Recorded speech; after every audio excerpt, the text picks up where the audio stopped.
Private members' business, notice number 1. Ms Lauder.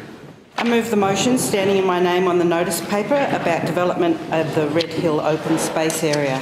The question is that that motion be agreed to, That question be agreed to, Ms Lauder.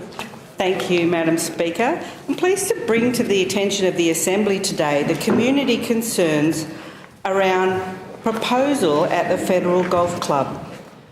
The Canberra Liberals hope that the ACT Government will ensure that any development that's undertaken at the Federal Golf Club is of sound quality and respects the current built nature and the current environmental concerns around the area. And today I'd like to talk on a couple of issues: why the Federal Golf Club is important from a planning perspective, what the current planning concerns and issues are, the involvement of community groups, including the Canberra Community Clubs Group and the community panel process, how development applications are usually handled, and then I'll talk about why I've brought forward this motion today, what I'm calling on the government to do and why. It's probably important to address the context of this by providing some background. And since 1998, the Federal Golf Club has been exploring ways that the golf club can diversify and ensure continued cash flow into the years ahead. In 1999, Territory Plan Variation 94, which would have allowed development at the golf club, was disallowed by the Assembly as it was inconsistent with the Territory Plan because the impacts on formal and formal open space areas.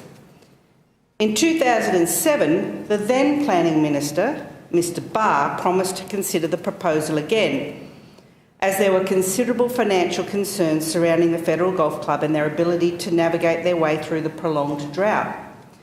However, in 2011, Minister Barr rejected the proposal, stating that, and I quote, he'd formed this view after careful consideration of the advice and opinions of a range of government agencies, environmental and community groups. In December 2014, the Federal Golf Club proposed a seniors living development on their Red Hill land. Madam Speaker, most of us probably know the Federal Golf Club is positioned on the southern side of Red Hill. It's bounded by the suburbs of Garran and Hughes. It could be an important area for suburban infill, but it is in a bushfire zone.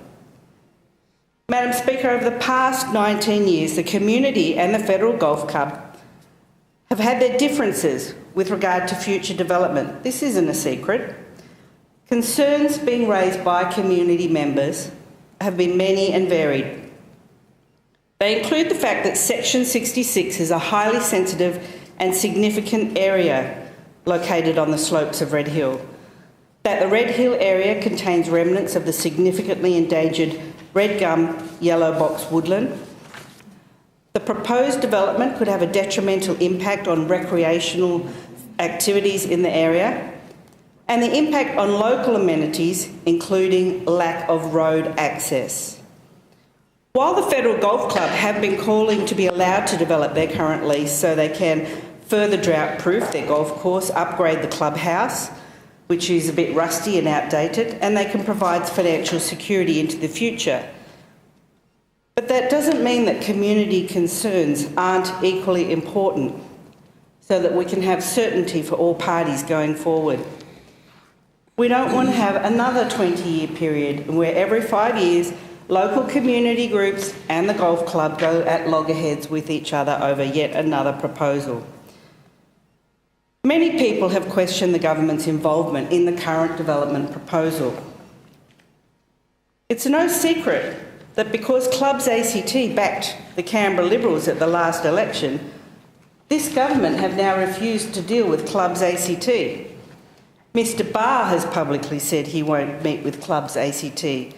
Mr Ramsey has publicly said he won't meet with Clubs ACT.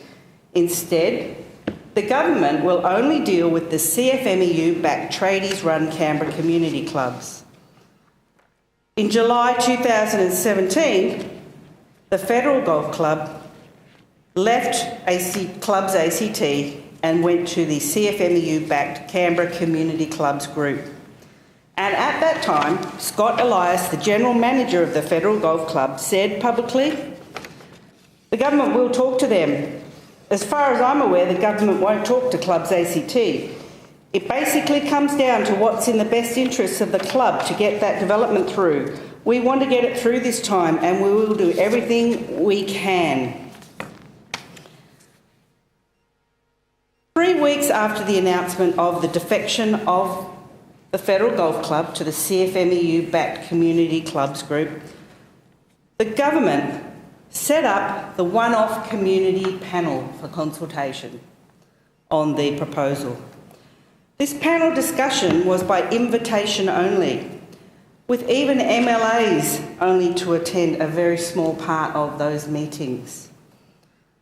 Members of the panel included the Federal Golf Club, the developer, Embark, the National Capital Authority, the ACT Government Architect, heritage representatives, the Conservation Council of the ACT, the Friends of Grasslands, the Red Hill Regenerators, 3 local resident groups, the Inner South Canberra Community Council, and the Council on the Ageing and the Canberra Business Chamber.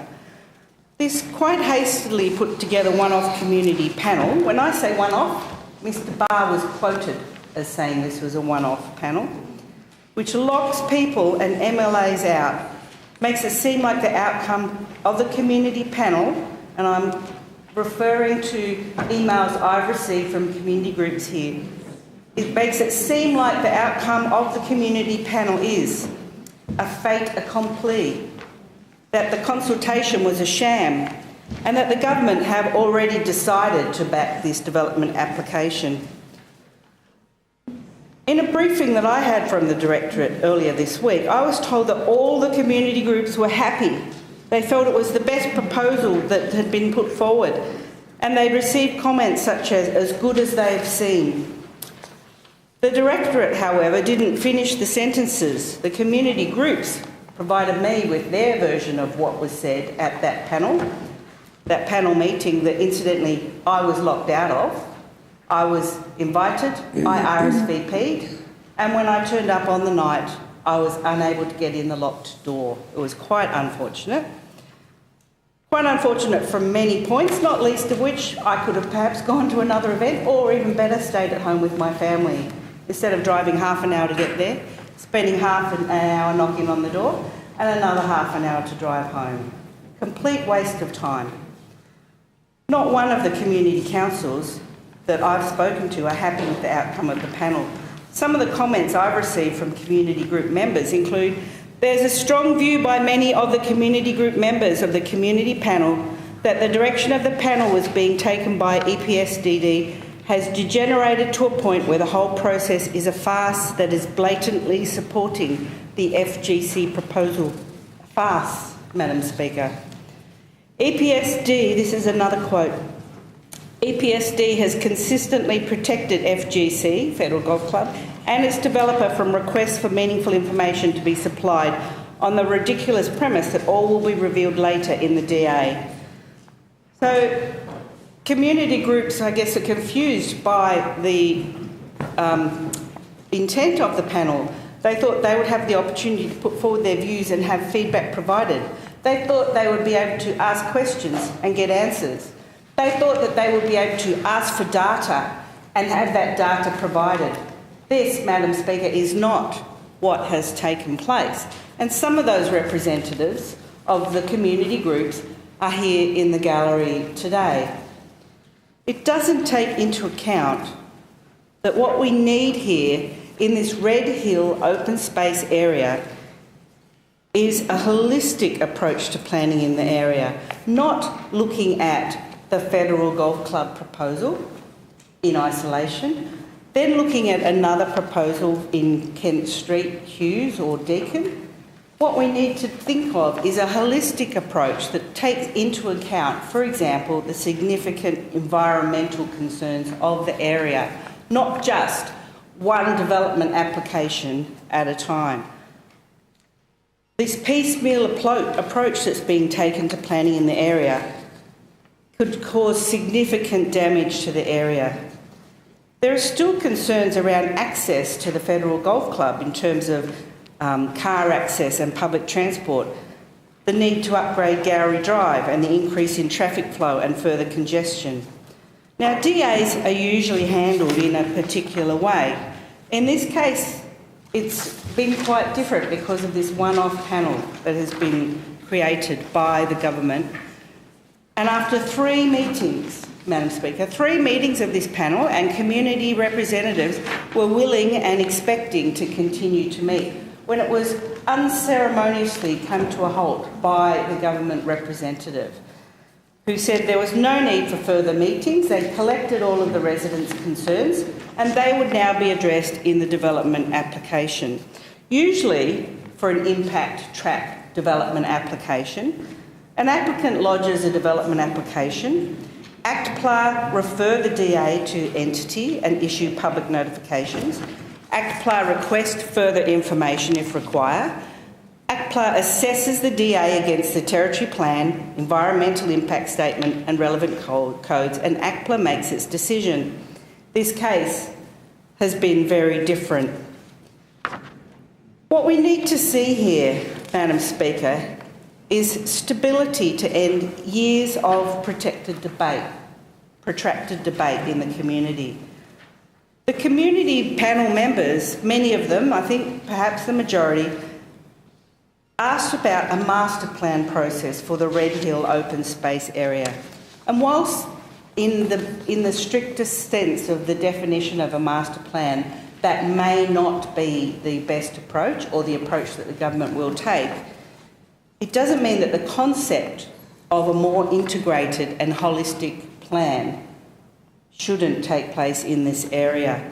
We need a holistic approach to developing the Red Hill open space area that takes into account the implication of all or any development in the area, that reviews and looks at the existing green space in the area and protects it if that's what's required. And residents certainly believe that protection of the green space in their areas is vital. We need to consider the best way to protect the Red Hill Nature Reserve. And most importantly, and this is something that I've spoken about in this Assembly time and time again with relation to planning matters, we need an open consultation process with the community, not one that truncates when the government feels they've collected enough information to enable them to move forward. It's something that's transparent and genuinely, Madam Speaker, enables residents to feel that their views and their concerns have been heard. The government, I'm sure, will say that master plans are for group centres and key transport areas only, but it's the concept of a master plan that we're asking for here, whether you want to call it something different than a master plan, but the concept of an integrated approach that looks at the entire area, not one DA at a time. So the motion that I've moved today, Madam Speaker, can provide a path forward to give some certainty and transparency to the Red Hill community and for the Federal Golf Club. It's a forward-looking plan for all of the Red Hill open space area, a long-term approach with a vision. And that's why my motion today is calling on the ACT Government to refer the overall planning of the Red Hill open space to the Planning and Urban Renewal Committee and to suspend all or any development activity in the Red Hill open space area until the committee report and the government response has been received and made available publicly. In conclusion, Madam Speaker, I hope that the ACT Government will ensure that any development that may be undertaken at the Federal Golf Club or indeed anywhere in that Red Hill open space area is of sound quality, respects the environmental impact of the area, takes into account other built structures in the area, and very, very importantly, consults openly and transparently with community members and ensures that their concerns are heard. I commend the motion to the Assembly. Question.